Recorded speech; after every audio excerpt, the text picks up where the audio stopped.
I'm Steve and welcome to my channel.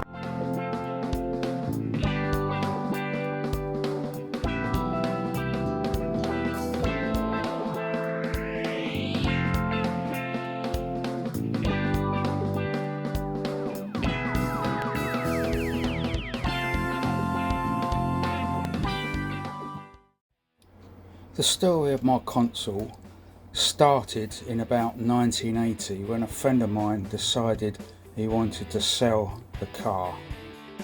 The reason he was selling the car is because he hit a concrete post at 30 miles an hour and completely flattened the passenger front wing.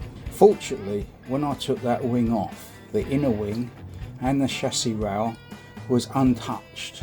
This is when I realised how solid these cars are. I then joined the 5 Stars Owners Club and I was able to buy a wing that had been imported from Australia. When the car was new it was black, but my friend repainted it green. A friend of his repainted it. Unfortunately I haven't got any images of the car when it was green, although inside the boot lid is the only part of the car that is still green. I decided I wanted it black, so I gave it to a friend who had a crash repair business and he painted it black for me. When I got it back from respray, I took the tartan seat covers off to reveal very dirty seats, but luckily, as you can see, they came up really nice. These are not leather seats because this is a later car and they put vinyl seats in the later cars. In the 80s I took it to a few owners club meetings in Buckingham, and this was the first location, and as far as I remember it was a guy called Dave Cropper, and he had access to an orchard that was behind his house. And that's where the first meetings took place throughout the 80s. I used it occasionally up to about 1993 when I bought a house and I had access to a decent size garage. By this time this car was burning loads of oil, and it only burnt the oil after you lifted off the accelerator, like going down a hill. And I thought oil was being sucked down the shafts of the valves into the engine, but then when I took the fuel pump off, I realised the diaphragm at the bottom was perished, and I think the oil was getting in to the vacuum side of the fuel pump and then being sucked up into the carburettor, so I don't quite know what it was. So then I decided to recondition the engine. The crankshaft and camshaft were okay, but the top of the bores did have a ridge on them.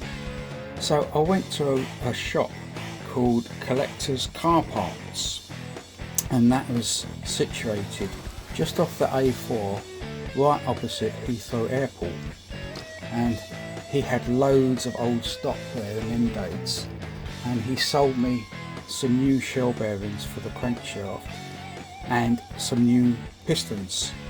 Now I was unaware at the time that those pistons weren't exactly correct for the car.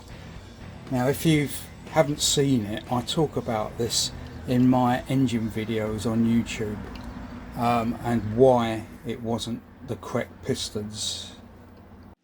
I rebuilt the engine with the new pistons, and there it stood in the corner of my garage like that until I started making the videos for YouTube.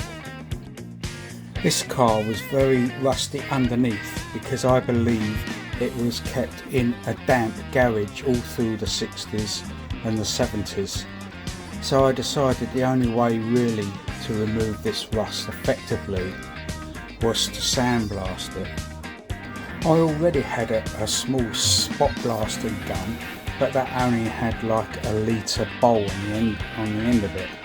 So I went out and bought a big bucket of aluminium oxide, and then I removed the bowl and I put some heater hose on the pipe and put the end of the hose in the bucket, and it actually sucked the aluminium oxide up, and I was able to sandblast it very slowly because it was only a spot blasting gun. After losing interest several times in this car over the next 20 years, I finally got to 2009 and all the sandblasting was done. So the next job was to do the rust that was on the rear jacking points and a bit on the rear box section as well. So I went ahead and bought 2 rear jacking points from a guy called Emmeline Bowdler, and he makes these from scratch, and it all fits really nice. But before I could fit it, I had to remove the old jacking point, and that's when I discovered there was rust on the outer seal. So I ended up with a big square hole, and I could look down the whole length of the seal, and I realised it was quite good condition. I could even see some of the original paint on the inside of the seal. So that's when I got thinking about spraying the inside of the seal.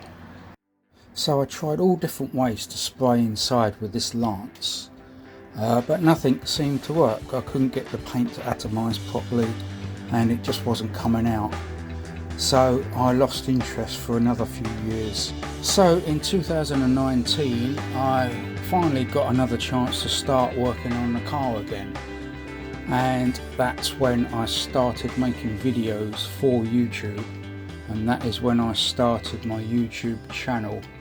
And there's my first 2 videos is about how I developed this spray lance, and I finally got a decent coat of paint on the inside. The reason I've made this video differently is because it's taken so long to dismantle the doors and strip all the paint off the doors. It's going to be weeks before I'll be able to take any more footage and make another proper video. So I thought I'd do this kind of update. So that's the end of this video. Thank you for watching, and hope to see you next time.